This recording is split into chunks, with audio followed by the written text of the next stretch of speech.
မင်္ဂလာပါ VOA TV သတင်းစီစဉ်ကကြိုဆိုပါရစေ VOA TV အစီအစဉ်တွေကို American ပြည်အောင်စုမြို့တော် Washington DC ကနေတိုက်ရိုက်ထုတ်လွှင့်ပေးနေပါပြီ။အမေရိကန်နဲ့အီရန်ပဋိပက္ခနဲ့ Trump ရဲ့14ချက်ပါငြိမ်းချမ်းရေးအစီအစဉ်အပေါ်သဘောထားပထမဦးဆုံးသတင်းအနေနဲ့ကတော့ကမ္ဘာကစောင့်ကြည့်နေရတဲ့အီရန်နဲ့အမေရိကန်ကြားကစစ်ပွဲအခြေအနေပဲဖြစ်ပါတယ်။ပြီးခဲ့တဲ့စနေနေ့ကအမေရိကန်သမ္မတ Donald Trump ဟာ Florida ပြည်နယ်မှာသတင်းတောက်တွေနဲ့တွေ့ဆုံစဉ်မှာအီရန်ဘက်ကပေးပို့လာတဲ့အချက်14ချက်ပါငြိမ်းချမ်းရေးအဆိုပြုချက်ကိုသူကိုယ်တိုင်ပြန်လည်သုံးသပ်နေတယ်လို့ပြောကြားခဲ့ပါတယ်။အီရန်ရဲ့ဒီအစီအစဉ်မှာအထူးအားဖြင့်အချက်3ချက်ကိုအလေးပေးထားတာတွေ့ရပါတယ်။တစ်အမေရိကန်ရေတပ်ကအီရန်စစ်ကမ်းတွေကိုပိတ်ဆို့ထားမှုကိုချက်ချင်းရုပ်သိမ်းပေးရန်နှစ်အီရန်အနီးတစ်ဝိုက်ကအမေရိကန်တပ်ဖွဲ့တွေကိုပြန်လည်ရုပ်သိမ်းပေးရန်ဆုံးစစ်ပွဲကြောင့်ပျက်စီးဆုံးရှုံးမှုတွေအတွက်လျော်ကြေးပေးရန်နဲ့အေးခဲထားတဲ့အီရန်ပိုင်ဆိုင်မှုတွေကိုပြန်လည်ထုတ်ပေးရန်တို့ဖြစ်ပါတယ်။ဒါပေမဲ့သမ္မတ Trump ကတော့ကျွန်တော်ဒီအစီအစဉ်ကိုဖတ်နေပါတယ်။ဒါပေမဲ့အီရန်နဲ့သဘောတူညီမှုရနိုင်လိမ့်မယ်လို့တော့ကျွန်တော်မထင်ဘူးလို့မှတ်ချက်ပေးခဲ့ပါတယ်။အီရန်ဘက်ကတော့ဒီစစ်ပွဲကိုရပ်ပေါင်း30အတွင်းအပိတပ်ဖို့တောင်းဆိုနေတာဖြစ်ပါတယ်။လက်ရှိမှာတော့သတင်းပတ်3ပတ်ကြာအပိရခန့်ရစေရေးဟာတည်မြဲနေစေဖြစ်ပေမဲ့နှစ်ဖက်စလုံးကတော့စစ်ရေးပြင်ဆင်မှုတွေကိုရှော့ချခြင်းမရှိသေးပါဘူး။အမေရိကန်၏အရှေ့အလယ်ပိုင်းတို့ဒေါ်လာ8,600ဘီလီယံပိုလက်နက်ရောင်းချမှုအီရန်နဲ့ငြိမ်းချမ်းရေးဆွေးနွေးနေတယ်လို့ဆိုပေမဲ့လည်းအမေရိကန်အစိုးရဟာသူတို့ရဲ့အရှေ့အလယ်ပိုင်းမဟာမိတ်တွေကိုတော့လက်နက်တွေအလုံးအရင်းနဲ့ထောက်ပံ့မှုပြင်ဆင်နေတာဖြစ်ပါတယ်။အမေရိကန်နိုင်ငံသားရေးဝန်ကြီးဌာနဟာဒေါ်လာ8,600ဘီလီယံတန်ဖိုးရှိတဲ့လက်နက်ရောင်းချမှုတွေကိုအရေးပေါ်အခြေအနေအဖြစ်သတ်မှတ်ပြီး Congress လွှတ်တော်ရဲ့ခွင့်ပြုချက်ကိုကြော်ဖြတ်ကအတည်ပြုလိုက်တာဖြစ်ပါတယ်။ကာတာနိုင်ငံ Patriot လေကြောင်းရန်ကာကွယ်ရေးစနစ်တွေအတွက်ဒေါ်လာ4.4ဘီလီယံကုဝိတ်နိုင်ငံပေါင်းဆက်စစ်မီဘင်ကုတ်ဖြတ်စနစ်အတွက်ဒေါ်လာ2.5ဘီလီယံအစ္စရေးနဲ့ UAEတိကျရှည်ကြတဲ့လက်နက်စနစ်တွေအတွက်ဒေါ်လာ90သန်းစီအတီးတီးခွင့်ပြုခဲ့တာဖြစ်ပါတယ်။ဒီလိုရဟာအီရန်ရဲ့ချင်းချုံမှုကိုကာကွယ်ဖို့အတွက်မဟာမိတ်တွေကိုအင်အားဖြည့်တင်းပေးတာလို့အိမ်ပြတော်ကဆိုပါတယ်။ဒါပေမဲ့ဝေဘန်သူတွေကတော့ဒီလက်နက်ရောင်းချမှုဟာဒေတာရင်းတင်းပတ်မှုတွေကိုပုံမဆိုးရွားစေနိုင်တယ်လို့ထုတ်ပြနေကြပါတယ်။အီရန်ရေတင်သင်္ဘော Hughes ရဲ့အမေရိကန်ပိတ်ဆို့မှုကိုရှောင်တီးနိုင်မှုစီးပွားရေးပိတ်ဆို့မှုတွေကြားမှာပဲအီရန်ဟာသူတို့ရဲ့ရေတင်တွေကိုကမ္ဘာဈေးကွက်ထဲရောက်အောင်နီးလန်းမျိုးစုံနဲ့စ조사နေတာဖြစ်ပါတယ်။ tankertrackers.com ရဲ့ထုတ်ပြန်ချက်အရအီရန်ပိုင်ရေတင်သင်္ဘောကြီး Hughes ဟာအမေရိကန်ရေတပ်ရဲ့ပိတ်ဆို့မှုကိုရှောင်တီးပြီးအာရှပစိဖိတ်ဒေသကိုရောက်ရှိသွားပြီလို့သိရပါတယ်။ဒီသင်္ဘောပေါ်မှာဒေါ်လာ220သန်းတန်ဖိုးရှိရဲ့ရေတင်စိတ်1.9တန်းကျော်ပါရှိပါတယ်။ဒီသင်္ဘောဟာပြီးခဲ့တဲ့မတ်လကလေးကသူတို့ရဲ့တီလယန်ပလတ်စနစ်ကိုပိတ်ထားတာဖြစ်ပြီးအမေရိကန်ရေတပ်ရဲ့မွေးစီအောက်ကနေလွတ်အောင်မောင်းနေနေတာပါ။အီရန်ဆိုရပိုင်မီဒီယာတွေရဲ့အဆိုအရလက်ရှိအချိန်ထိအီရန်သင်္ဘော52စင်ဟာအမေရိကန်ရဲ့ပိတ်ဆို့မှုကိုဖောက်ဖျက်နိုင်ခဲ့တယ်လို့ဆိုပါတယ်။ဒါဟာအမေရိကန်ရဲ့စီးပွားရေးအရာဖိအားပေးမှုတွေအပေါ်အီရန်ရဲ့တုံ့ပြန်မှုတစ်ခုလည်းဖြစ်ပါတယ်။အီရန်ရဲ့ရေတင်တင်ပို့လမ်းသစ်နဲ့ဒေတာတွင်းစီးပွားရေးပူးပေါင်းဆောင်ရွက်မှုဟော်မုတ်ရေလက်ကြားပိတ်ဆို့ထားမှုကြောင့်ကမ္ဘာရေတင်တင်ပို့လမ်းကြောင်းတွေပြောင်းလဲကုန်ပါတယ်။အထူးသဖြင့်အီရတ်နိုင်ငံဟာသူတို့ရဲ့ရေတင်တွေကိုတင်ပို့ဖို့အတွက်လမ်းကြောင်းသစ်တွေကိုအတဲအသန့်ရှာဖွေနေရပါတယ်။ပြီးခဲ့တဲ့ရက်ပိုင်းတွင်းမှာပဲအီရတ်ရေတင်ကားအစီး80ပါးတဲ့ယာတင်ဟာဆီးရီးယားနယ်ချက်ကအယ်ယာရူဘီယာနယ်ချက်ဖြတ်ကျော်စခန်းကနေဖြတ်တန်းသွားခဲ့ပါတယ်။ဒါဟာလွန်ခဲ့တဲ့14နှစ်အတွင်းပထမဦးဆုံးအကြိမ်ဖြစ်ဒီလမ်းကြောင်းကိုပြန်လည်အသုံးပြုတာဖြစ်ပါတယ်။ဒီရေတင်တွေဟာဆီးရီးယားနိုင်ငံမြေတီပင်လယ်ကမ်းခြေမှာရှိတဲ့ဘိုင်နီယတ်ရေတင်ချက်စက်ရုံကိုဥတီသွားနေတာပါဒီလိုရဟာအီရန်နဲ့ဆီးရီးယားကြားစီးပွားရေးနဲ့စွမ်းအင်ဆိုင်ရာပူးပေါင်းဆောင်ရွက်မှုကိုအားကောင်းစေရုံတင်မကအမေရိကန်နဲ့အစ္စရေးတို့ရဲ့ပိတ်ဆို့မှုတွေကိုကြော်လွှားဖြတ်တန်းနေတဲ့နီးဗျူဟာတစ်ခုလည်းဖြစ်ပါတယ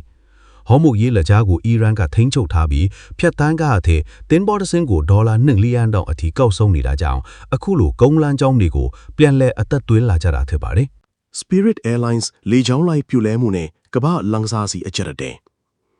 စစ်ပွဲရဲ့နောက်ဆက်တွဲစူးကျူဟာတာမန်ပြည်သူတွေရဲ့ခရီးသွားလာမှုအပေါ်မှာလည်းကြီးကြီးမားမားတက်ရောက်နေပါတယ်။အထူးသဖြင့် American ရဲ့နာမည်ကြီး budget လေကြောင်းလိုင်းတစ်ခုဖြစ်တဲ့ Spirit Airlines ဟာလုပ်ငန်းတွေရပ်ဆိုင်းလိုက်ရပြီဖြစ်ပါတယ်။ Spirit Airlines ဟာပြီးခဲ့တဲ့စနေနေ့မှာပဲသူတို့ရဲ့လုပ်ငန်းအားလုံးကိုရပ်ဆိုင်းကြောင်းနဲ့ဒီဝါလီခံကြောင်းကြေညာခဲ့ပါတယ်။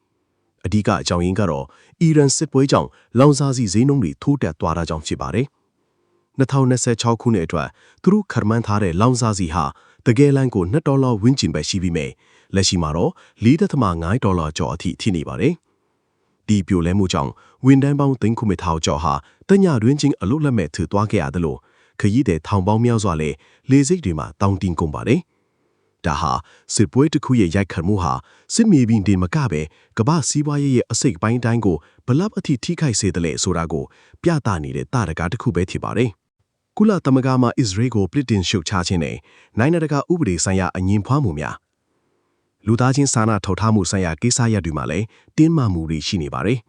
အထူးသဖြင့်ဂါဇာဒေသကိုအကူအညီပေးဖို့တွားရောက်တဲ့ရည်ရင်တန်းကိုအစ္စရေးကကြားဖြတ်ဖမ်းဆီးမှုအပေါ်ဝေဖန်မှုတွေပြင်းထန်နေပါတယ်ကုလသမဂ္ဂရဲ့လူအခွင့်အရေးဆိုင်ရာကျွမ်းကျင်သော Francesca Albanese ကအစ္စရေးရဲ့လုပ်ရက်ကိုယွန်းရှာပွဲကောင်းတဲ့လုပ်ရက်လို့ပြင်းပြင်းထန်ထန်ဝေဖန်လိုက်ပါတယ် Global Samud Flotilla လို့အမည်ရတဲ့အကူအညီပေးရေးရည်ရင်တန်းကိုအစ္စရေးရေတပ်ကနိုင်ငံတကာရေပိုင်တဲ့အတွင်းမှာကြားဖြတ်ဖမ်းဆီးခဲ့တာပါဒီဖြစ်စဉ်မှာတက်ကြွလှူရှားမှုနှစ်ဦးဖြစ်တဲ့ Saif Abu Kashek နဲ့ Thiago Avila တို့ကိုအစ္စရေးဘက်ကဖမ်းဆီးခေါ်ဆောင်သွားခဲ့ပါတယ်ကုလသမဂ္ဂကျွမ်းကျင်သောကတော့ဒါဟာဒါဇာဖန်ဆီးမှုဖြစ်ပြီးနိုင်ငံတကာဥပဒေကိုချိုးဖောက်တာလို့ဆိုပါတယ်။အစ္စရေးဘက်ကတော့သူတို့ရဲ့လုံခြုံရေးအတွက်လိုအပ်လို့လှုပ်ဆောင်တာဖြစ်ကြောင်းတုံ့ပြန်ထားပါတယ်။ဒီကိစ္စနဲ့ပတ်သက်ပြီးဒီနေ့တနင်္ဂနွေနေ့မှာအစ္စရေးတရားရုံးမှာကြားနာမှုတွေပြုလုပ်သွားဖို့ရှိနေပါတယ်။ဂျာမနီမှာ American တပ်ဖွဲ့တွေရုပ်သိမ်းမှုနဲ့ NATO အတွင်းအကြောင်းများဥရောပကိမှာလည်း American နဲ့သူ့ရဲ့မဟာမိတ်တွေကြားဆက်ဆံရေးဟာအေးဆက်နေပါတယ်။အထူးသဖြင့်ဂျာမနီမှာရှိတဲ့ American တပ်ဖွဲ့တွေကိုရုပ်သိမ်းမဲ့ကိစ္စကအတော်လေးကြရက်ရိုက်နေပါတယ်။သမ္မတ Trump ဟာဂျာမနီမှာရှိတဲ့ American တပ်ဖွဲ့ဝင်9000ကျော်ကိုရုပ်သိမ်းမဲ့လို့အစောပိုင်းမှာပြောခဲ့ပြီးမြဲအခုခါမှာတော့ဒီအရေးအထွေထက်အများကြီးပိုများလိမ့်မယ်လို့အရေးအမြတ်ပြောကြားခဲ့ပါတယ်။ဂျာမနီနိုင်ငံဟာဥရောပမှာ American တပ်ဖွဲ့တွေအခြေဆိုင်ရာအကြီးဆုံးပါချက်ဖြစ်ပါတယ်။ဒီလိုတရုတ်တင်ရတဲ့အကြောင်းရင်းကတော့အီရန်စစ်ပွဲနဲ့ပတ်သက်ပြီးဂျာမနီအပါအဝင်ဥရောပနိုင်ငံတွေနဲ့အမေရိကန်ကြားသဘောထားကွဲလွဲမှုတွေရှိလို့ဖြစ်တာပါ။ဥရောပနိုင်ငံတွေကအမေရိကန်ရဲ့စစ်ရေးအရာအင်အားသုံးမှုကိုသဘောမတူကြကြောင်း Trump အစိုးရကအခုလိုတုံ့ပြန်လိုက်တာဖြစ်ပါတယ်။ဒါဟာ NATO မဟာမိတ်အဖွဲ့ရဲ့အနာဂတ်အတွက်စိုးရိမ်စရာအခြေအနေတစ်ခုဖြစ်လာနေပါတယ်။ရာသီဥတုပြောင်းလဲမှုရဲ့ကမ္ဘာလုံးဆိုင်ရာချင်းချောက်မှုနဲ့ကျန်းမာရေးဆိုင်ရာတက်ရောက်မှုများစီရေးနဲ့နိုင်ငံရေးတွေအပြင်ကျမတို့ကဘာကြီးရင်ဆိုင်နေရတဲ့ရာသီဥတုပြောင်းလဲမှုပြဿနာဟာလည်းအရှိန်အဟုန်နဲ့ဆိုးရွားလာနေပါတယ်။ဒီနေ့ထွက်ပေါ်လာတဲ့တုတတေသနာအရေးခန်းစားတွေအားရှိရာသီဥတုပြောင်းလဲမှုဟာကျမတို့ရဲ့အုံနောက်ကျန်းမာရေးကိုပါတိုက်ရိုက်ထိခိုက်နေပြီလို့သိရပါတယ်။ Eureka Alert ရဲ့ထုတ်ပြန်ချက်အရပြင်းထန်တဲ့အပူလိုင်းတွေနဲ့ရာသီဥတုဖောက်ပြန်မှုတွေဟာလေဖြတ်ချင်းတို့အခြားသောအုံနောက်ဆိုင်ရာယောဂဝေဒနာရှင်တွေအတွက်အသက်အန္တရာယ်ပိုမိုမြင့်တားတယ်ဆိုတာကိုဆိုပါတယ်။ဥရောပတိုင်မှာလည်းစံချိန်တင်အပူလိုင်းတွေကြောင့်လူသေးဆုံးမှုတွေရှိနေပါတယ်။ဒါအပြင်တဘာဝပတ်ဝန်းကျင်ပျက်စီးမှုကြောင့်ဝိမုတ်ခေါင်းပေးတဲ့အင်းဆက်တွေရှားပါလာတာဟာကမ္ဘာတည်နှံထုတ်လုပ်မှုရဲ့3 ပုံ 2 ပုံကိုချင်းချောက်နေပါတယ်။ဒါဟာစားနဲ့ရည်ကရှားပါမှုနဲ့ဈေးနှုန်းကြီးမြင့်မှုကိုဥတီစေမှာဖြစ်ပါတယ်။ပညာရှင်တွေကတော့ရာသီဥတုပြောင်းလဲမှုကိုစစ်ပွဲတွေထက်ပိုမိုကြီးမားတဲ့ရေရှည်ချင်းချောက်မှုအချက်တတိပေးနေကြပါတယ်။တီလင်္ကာနိုင်ငံရှိဒန်ဂေယောဂအခြေအနေနဲ့ပြည်သူ့ကျန်းမာရေးစိုးရိမ်မှုများအာရှဒေသတွင်ပါတော့တီလင်္ကာနိုင်ငံဟာပြင်းထန်တဲ့ကျန်းမာရေးအကျပ်တဲတစ်ခုနဲ့ရင်ဆိုင်နေပါတယ်။အထူးသဖြင့်ချင်ကဒစင်ထွက်ပွားတဲ့ဒန်ဂေသွေးလွန်တုပ်ကွေယောဂဟာစိုးရိမ်စရာအခြေအနေကိုရောက်ရှိနေပါတယ်။တီလင်္ကာကျန်းမာရေးဝန်ကြီးဌာနရဲ့အဆိုအရ2026ခုနှစ်ဇန်နဝါရီလကနေအခုမေလအထိ9လတာကာလအတွင်းမှာဒန်ဂေယောဂဖြစ်ပွားသူပေါင်း25,000ကျော်ရှိနေပြီဖြစ်ပါတယ်။ဒါဟာပြီးခဲ့တဲ့နှစ်တွေနဲ့ယှဉ်ရှင်ရင်တိတိတသာမြင့်တက်လာတာပါ။ကျန်းမာရေးကျွမ်းကျင်သူတွေကတော့အခုလိုယောဂကူးစက်မှုမြင့်မားရတာဟာရာသီဥတုမမှန်တာကြောင့်ချင်းနေပေါက်ဖွားမှုများလာတာနဲ့ကျန်းမာရေးဆောင်ရှောက်မှုစနစ်တွေအပေါ်ဖိအားများနေတာကြောင့်လို့ဆိုပါတယ်။အစိုးရအနေနဲ့အရေးပေါ်တန့်ရှင်းရေးနဲ့နှိမ်နင်းရေးလုပ်ငန်းတွေကိုအရှိန်ဟုန်နဲ့လှုပ်ဆောင်ဖို့တိုက်တွန်းထားပါတယ်။ဖိလစ်ပိုင်ရှိမေယုံမီတောင်လှုပ်ရှားမှုနဲ့လေကြောင်းခရီးစဉ်များဖျက်သိမ်းရမှုနောက်ဆုံးသတင်းအနေနဲ့ကတော့ဖိလစ်ပိုင်နိုင်ငံကသဘာဝဘေးအန္တရာယ်သတင်းပဲဖြစ်ပါတယ်။ဖိလစ်ပိုင်ရဲ့နာမည်ကြီးမေယုံမီတောင်ဟာပြင်းထန်တဲ့လှုပ်ရှားမှုတွေပြသနေပါတယ်။မေယုံမီတောင်ကနေချော်ရည်တွေနဲ့ပြားပူတွေထွက်လာနိုင်တဲ့အန္တရာယ်ရှိနေတာကြောင့်ဖိလစ်ပိုင်အာဏာပိုင်တွေကသတိဖေးချက်တွေထုတ်ပြန်ထားပါတယ်။ဒီနေ့မေလ3ရက်နေ့မှာပဲလေကြောင်းလိုင်းအတော်များများဟာအဲ့ဒီဒေတာကိုဖျက်ဆီးသွားမဲ့ခရီးစဉ်တွေကိုဘေးကင်းလုံခြုံရေးအတွက်ဖျက်သိမ်းလိုက်ရပါတယ်။ မီးတောင်အနီးအဝိုက်မှာနေထိုင်တဲ့ဒေသခံတွေကိုလည်းဘေးလွတ်ရာကိုဖြောင်းရွှေ့ဖို့ပြင်ဆင်ထားကြဖို့ညွှန်ကြားထားပါတယ်။မီးတောင်ရဲ့အခြေအနေကိုပညာရှင်တွေက24နာရီပတ်လုံးစောင့်ကြည့်နေပြီးနောက်ထပ်ပြင်းထန်တဲ့ပောက်ကွဲမှုတွေဖြစ်လာနိုင်မလားဆိုတာကိုစိုးရိမ်နေကြပါလေ။ဂျပန်၏စွမ်းအင်လုံခြုံရေးနဲ့ရုရှားရေနံနည်းဝယ်ယူမှု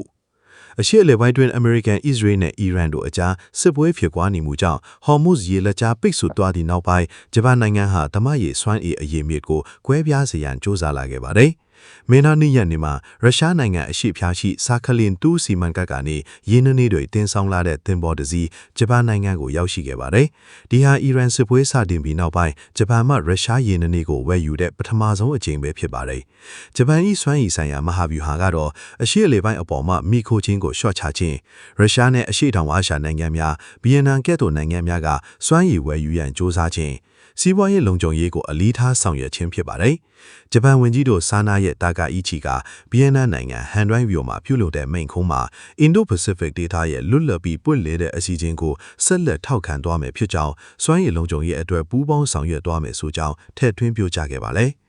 ထိုင်ဝမ်သမ္မတလိုင်ချင်ဒေးကအာဖရိကတိုက်မှာရှိတဲ့ထိုင်ဝမ်ရဲ့တစ်ခုတည်းသောတမိုင်မှာမဟာမိတ်နိုင်ငံဖြစ်တဲ့အစ္စဝါတီနီကိုမေလ2ရက်နေ့မှာရောက်ရှိခဲ့ပါတယ်။ဒီခီးစဉ်ဟာမူရင်းကဧပြီလအကုန်မှာပြုလုပ်ရန်စီစဉ်ထားတာဖြစ်ပေမဲ့တရုတ်နိုင်ငံရဲ့ဖိအားပေးမှုတွေကြောင့်နှောင့်နှေးကြရတာဖြစ်ပါတယ်။တရုတ်နိုင်ငံဟာအာဖရိကရှိတမနဲ့နီးစပ်တဲ့နိုင်ငံများဖြစ်တဲ့ Seychelles နဲ့ Mauritius တို့ကိုဖိအားပေးခံထိုင်ဝမ်သမ္မတရဲ့လေယာဉ်ဖြတ်တန်းခွင့်ကိုပိတ်ဆို့စေခဲ့ပါတယ်။ဒါပေမဲ့ထိုင်ဝမ်သမ္မတဝိုင်းရအဖွဲ့ကစေးမဲ့ညွှန်နိုင်မှုတွေကြောင့်ခရီးစဉ်ကိုအောင်မြင်စွာပြုလုပ်နိုင်ခဲ့တာဖြစ်ပါတယ်။ထိုင်ဝမ်ဟာကမ္ဘာကိုထိထိဆက်ဆံပိုင်ခွင့်ရှိပြီးဘယ်နိုင်ငံကမှဒါကိုတားဆီးလို့မရပါဘူးလို့သမ္မတလိုင်ကအစ္စဝါတီနီကိုရောက်ရှိစဉ်ပြောကြားခဲ့ပါတယ်။ဒီခရီးစဉ်ဟာထိုင်ဝမ်ရဲ့နိုင်ငံတကာသမ္မတဝိုင်းရရပ်တည်မှုကိုပြသရပဲရောက်တယ်ပြီးတရုတ်ရဲ့တရုတ်တနိုင်ငံတဲ့မူဝါဒကိုလည်းစိန်ခေါ်ရခြင်းဖြစ်ပါတယ်။